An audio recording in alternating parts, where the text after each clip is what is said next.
할렐루야, 안녕하세요. 반갑습니다. 오늘 4월 12일 주일 말씀입니다. 오늘 말씀은 지난 3월 29일 부활절 전주 마지막 설교 말씀이었던 베드로가 안진뱅이, 남에서부터 안진뱅이를 고쳤던 그 사건 이후로 계속 이어지는 이야기입니다. 오늘 말씀의 본문은 4장 1절부터 22절까지 말씀인데요. 오늘 제가 봉독하기는 8절부터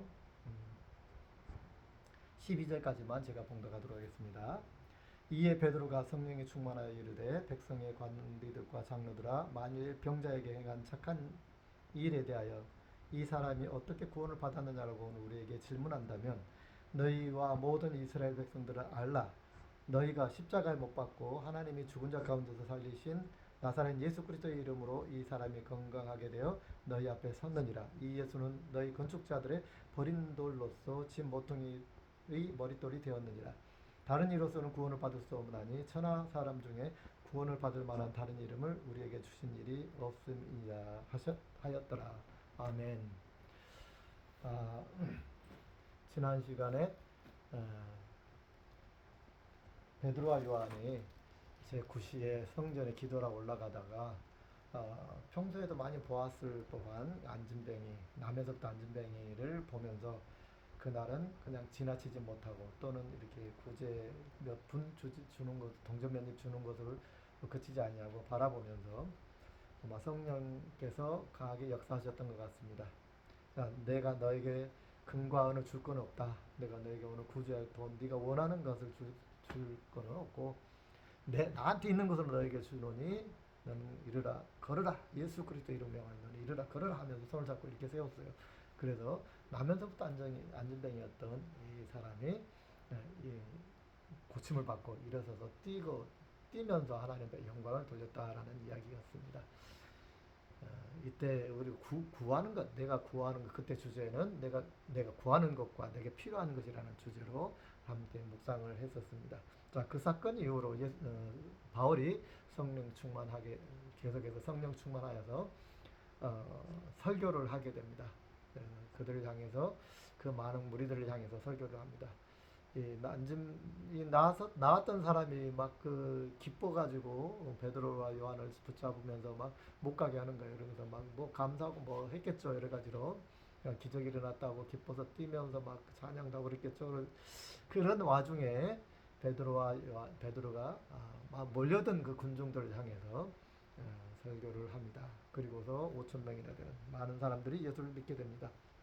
자, 이러한 일이 일어나니 이걸 듣고 있던 바리새인, 사두개인과 제 대제사장들이, 특히 이제 사두개인과 일부 사람들이 이야기를 들어서 이제 고발을 합니다. 사내들에 고발했겠죠. 종교 회의에 고발을 했습니다.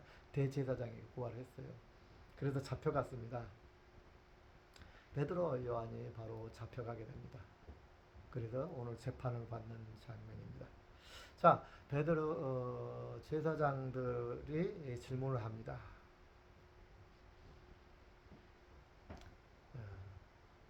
먼저 우리 먼저 우리가 복음을 전할 때 나타난 현상에 대해서 오늘 본문을 통해서 보도록 하겠습니다. 1절에서 4절에 보면 베드로와 요한 예수님 부활을 전할 때 두 가지 반응이 나타나죠. 첫째는 예수님을 회개하고 예수를 믿는 그런 부류가 있고, 또 한편으로는 바로 예수님 그 복음 전하는 것을 반대하고, 예수님 잡아 죽였던 그 무리들이 다시금, 아니 예수의 세력들이, 그룹들이 흩어진 줄 알았는데 다시 또 있네.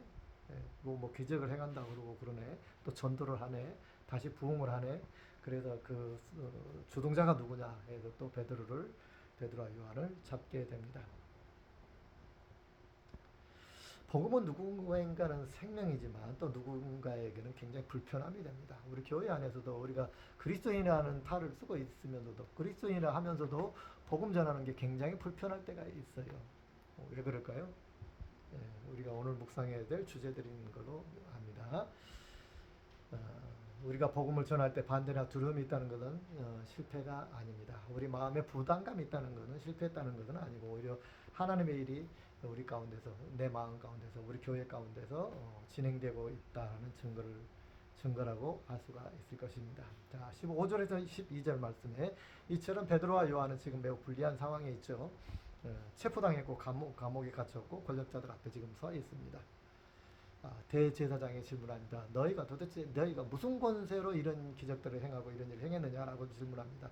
이에 베드로가 성령이 충만하여 8절 말씀 성령이 충만하여 이르되 10절 말씀 너희가 십자가에 못 박고 하나님의 죽은 자 가운데서 다시 살리신 나사렛 예수 그리스도 이름으로 건강하게 되었다라고 말합니다.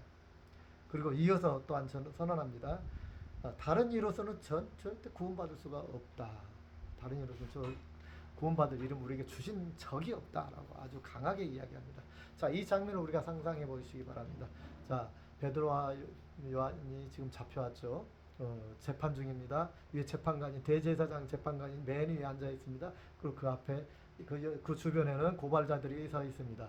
그리고 그 앞에는 베드로가 묶여서 서 있습니다. 자, 제사장이 질문합니다. 너는 도대체 무슨 권세로 이런 일을 행했어? 네가 행한 권세가 뭐야?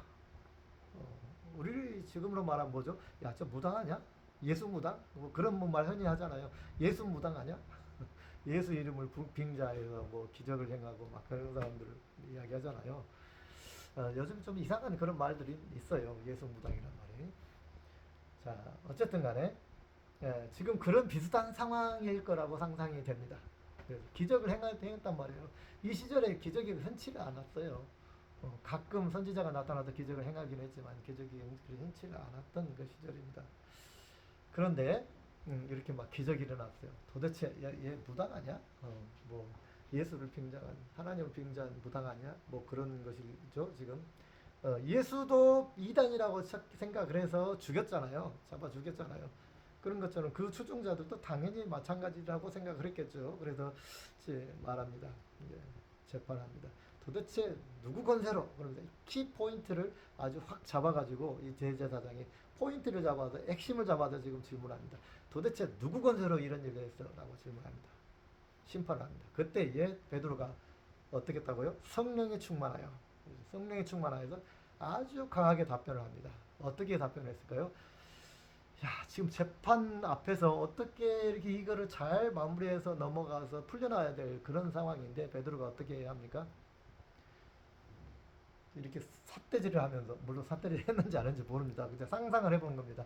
삿대질을 하면서 바로 너희가 십자가에 달려 죽게 만들었지만 하나님께서 다시 살리신 예수 그리스도의 권세와 이름으로 그 사람이, 그 안진뱅이가 치료되었다라고 이야기하는 겁니다. 아니 그냥 하나님의 권세로 안진뱅이가 치료됐어 하고 이렇게 이야기하면 어디가 덧납니까? 이거 하나님의 권세야. 뭐 우리 조상 다윗의 조상, 아브라함의 조상, 이 하나님의 권세로, 그 말도 틀린 말은 아니잖아요. 이 하나님의 권세로 이 사람이 치유받았어. 가끔 어떤 애원자들처럼 이렇게 이야기하면 그 사람들도 별로 의의가 없을 겁니다. 그래? 뭐 애원자가 또 나타났나 보다. 또 은사자가 나타났나 보다. 뭐 신기한 그런 기적을 행하는 사람이 또 나타났구나. 경계하면서 부러질 수도 있을 것입니다. 그런데 지금 뭐 어떻게 했다고요?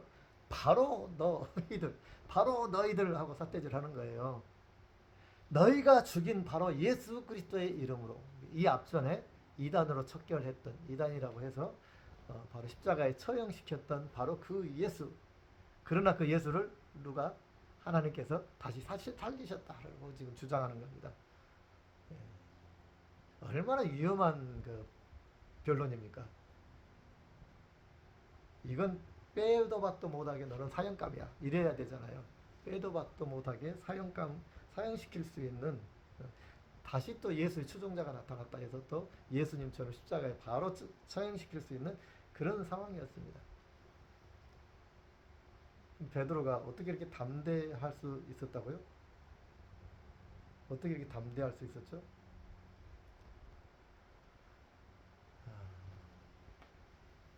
바로 성령 충만했기 때문이라는 것입니다. 성령 충만해서 베드로가 이렇게 담대할 수 있었다. 근데 그 다음 이야기가 이어집니다. 반박을 하고 싶은 거예요. 이제 재판관이. 그런데 많은 증거들을 보니까, 증인들을 보니까 지금 5천 명이나 예수님 믿게 됐잖아요. 그리고 본 사람도 있잖아요. 진짜 완전히 그 가장 번화가, 성전에 들어가는 문, 그 많은 사람들이 모여 있는 그곳에서 그 안진뱅이, 그 수십 년 동안 나면서부터 안진뱅이고 수십 년 동안 거기서 구걸을 했던 그 사람, 모르는 사람이 없는 거예요. 모르는 사람이 없는데 그 사람이 벌떡 일어서가지고 뛰어 돌아다니는 거예요. 설마 그 자리에서 기적이 일어난 순간을 다 보지는 못했을 거예요. 그 전에 그걸 보고 있었던 사람은 수십 명 정도일 수도 있고, 그러겠죠. 수십 명 정도겠죠. 그 직접 눈으로 볼 수 있는 사람들은 아무리 많이 몰려 있었다고 하더라도 100명 되기가 힘들었을 것입니다. 그런데 뭐 수십 명 정도밖에 실제로 목격하지 못했을 거예요. 그러나 그가 치유받았다는 것을 어떻게 할 수 있어요? 평생 동안 40년 동안 그를 봤어요. 그는 나면서부터 안진뱅이라는. 근데 그 사람이 돌아다니면서 뛰어 돌아다니는 거예요. 완전 기적이잖아요. 일어나는 순간은 안 봤다 할지라도, 우와, 야, 그거 있잖아. 그 성전 미분에서 구걸하던 그 안진뱅이, 나면서부터 안진뱅이 아무개, 걔가 지금 치료돼가지고 지금 뛰어다니고 난리 났대. 이게 뉴스가 쫙 퍼질 거 아닙니까? 예루살렘에. 그죠? 그래서 몇 명이나 그 기적 사건 때문에 몇 명이나 구원받았다고요? 5천 명. 물론 베드로의 설교가 있었죠. 베드로가 설교하면서도 동일한 설교를 한 겁니다. 바로 예수 그리스도가, 십자가를 달리셨던 예수 그리스도가 부활하였다라고 증거하고, 너희들이 조상들이 그 잡아 죽인 그 바로 예수 그리스도라고 설교를 했어요. 똑같은 설교를 했어요. 그러니까는 뭐예요? 찔려서 그 회중들이 막 호산나 호산나 하다 예수님 잡아주게 했던 그 사람들일 거 아닙니까? 그 사람들이 마음의 심리에 찔려서 어떻게 해야 내가 구원받을 수 있느냐 하니까 뭐라고요? 회개하고 예수님 영접해라 그러잖아요. 그런 사건들이 계속 이어나는 겁니다. 그러니 이 대제사장과 이 사두개인들과 이 고발했던 사람들이 도저히 부정할 수 없는 거예요. 그 기적을 부정할 수 없는 거예요. 없었던 일도 할 수 없어요. 직접 목격하지는 않았지만은 그 사람은 아는 거예요. 안진뱅이였다는 거 아는데 지금 멀쩡하게 뛰어다닌단 말이에요. 그걸 어떻게 부정하겠어요? 그리고 5천 명이나 되는 사람들이, 예루살렘에서 5천 명이면 어마어마한 거잖아요. 그 사람들이 예수님을 추종하는 예수님 제자들이 되었다라는 거예요. 그래서 베드로를 추종하고 그러니까 차마 그 베드로를 거기서 감옥살이를 시키지 못하고 풀어주었더라 하는 겁니다. 어쩔 수 없이 풀어줬는데, 대중의 힘 때문에 풀어줬는데 뭐라고요? 여기서 뭐라고요? 야, 다시는 그 이름으로, 예수 이름으로 복음 전하지도 말고 부활했다는 말도 하지 말아라. 요 엄포를 넣고 경고를 하는 겁니다. 그리고 그러니까 베드로가 뭐라고 대답합니까? 내가 너희들 말 듣는 것이 낫겠냐, 하나님 말 듣는 것이 낫겠냐. 또 도전적으로 이야기하는 거예요. 아주 베드로의 성격이 아주 직설적이잖아요. 과격하고 직설적입니다. 그 성격대로 사역을 하는 것 같아요. 성령이 임하시니까 그냥 막 쏴 붙이는 거예요. 죽이려면 죽여. 베드로는 지금 죽을 수 있는, 자기도 십자가에 달려 죽을 수 있는 그런 상황이잖아요. 죽이려면 죽여. 나는 성령이 내 감동하니까, 성령이 베드로 안에 감동하니까, 역사하시니까 그렇게 담대해지는 거예요. 베드로가 성격이 그래서 담대해서 그렇게 복음을 전한 것이 아니고, 여러분 아시잖아요. 그 베드로가 어떻게 했습니까? 예수님 십자가에 달려 돌아가시니까 3번이나 부인했어요. 그죠? 베드로도 아무리 성격이 그렇게 과격하고 용기 있는 사람처럼 보이지만 사람의 의지로는 할 수 없는 것이다. 그런 말입니다. 사람의 의지로는 할 수 없는 거예요. 복음은 사람의 의지로 되어지는 것이 아닙니다. 사람의 결심으로 되어지는 것이 아닙니다. 성령의 능력으로 복음은 선포되어지는 것입니다. 아멘. 네. 베드로가 성령에 충만해졌기 때문에 강하고 담대함이 생겼습니다. 그래서 죽음을 무릅쓰고 복음을 전했습니다. 뭐라고요? 바로 네가 죽인, 너희들이 죽인 예수 그리스도의 권세로 이 사람이 치료받았어 라고 이야기하는 겁니다. 얼마나 강합니까? 얼마나 담대합니까? 그리고 나서 이제 분마시키려고 제사장이 어쩔 수 없이 풀어줘야 되니까 경고하는 겁니다. 다시는 이 이름으로 전하지 마라. 다시는 예수 전하지 마라. 다시는 전도하지 마라 라고 막 이렇게 강제로 억압하면서 그러면 내가 풀어줄 테니까 다시는 전하지 마라 하는 거예요. 그때 또 거기다 대고 또 휘발유를 얹습니다. 야, 내가 네 말 듣는 게 낫겠냐? 하나님 말 듣는 게 낫겠냐? 아주 거만한 태도잖아요. 아주 이거 자존심 상하게 하는 태도잖아요. 그럼에도 불구하고 어쩔 수 없이 풀어줬어요. 그럼에도 불구하고 성령의 능력입니다. 아멘. 네. 이런 신앙 상상해 보셨습니까? 우리가 교회 안에서 신앙생활하면서 옳은 것을 이야기할 때에 옳은 것을 옳다라고 이야기하는 것 아주 중요한 것이라고 생각했습니다. 물론 부드럽게 이야기할 수도 있고 평화가 깨지 않도록 관철시킬 수 있어야 되겠죠. 우리는 편가르기를 교회에서 참 많이 하는 것 같아요. 여러분 나하고 친한 사람, 나하고 내 조에 있는 사람 편을 들고 교회끼리도 대항할 때 그렇잖아요. 우리가 좀 잘못한 거는 그냥 넘어가려고 그러고 우기려고 그래요. 세상 사람하고 똑같이 내가 친한 사람 편을 들으려고 합니다. 우리는. 그 정치에까지 들어가 있어요. 내 지역에 우리 지역이니까 내가 지지하는 사람이니까 뭐 이런 편가리가 있어요. 하나님의 말씀을 담대하게 따를 수 있는 그런 사람이 진짜 그리스도인 줄 믿으시기 바랍니다. 아멘. 네. 오늘 주는 말씀 속에서 우리가 받아야 될 교훈이 그겁니다.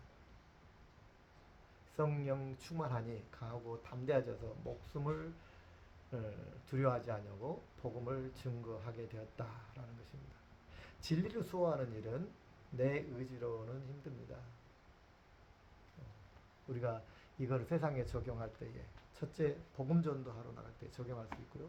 두 번째는 우리 세상의 빛으로 소금으로 살아가는데 우리는 이걸 반드시 적용해야 됩니다. 우리는 자꾸 그 지연이나 학연이나 이런 것에 이끌려서 참된 진리를 왜곡해서는 안 됩니다. 그리고 불의의 쪽에 얹혀서 서도 안 됩니다. 성도 여러분 제발 부탁합니다. 그랬다 하더라. 뭐 그랬다 하더라. 여기에 현혹되지 마시고 정말 옳은 일이 무엇인가 여러분 꼭 묵상하시고 옳은 일에 진리를 따르는 일에 여러분의 행동을 여러분의 손과 발과 마음의 행동을 쓰시기를 바랍니다. 여러분 오늘 말씀을 통해서 묵상하시기 바랍니다. 하나님의 성령 충만한 베드로가 어떻게 했나?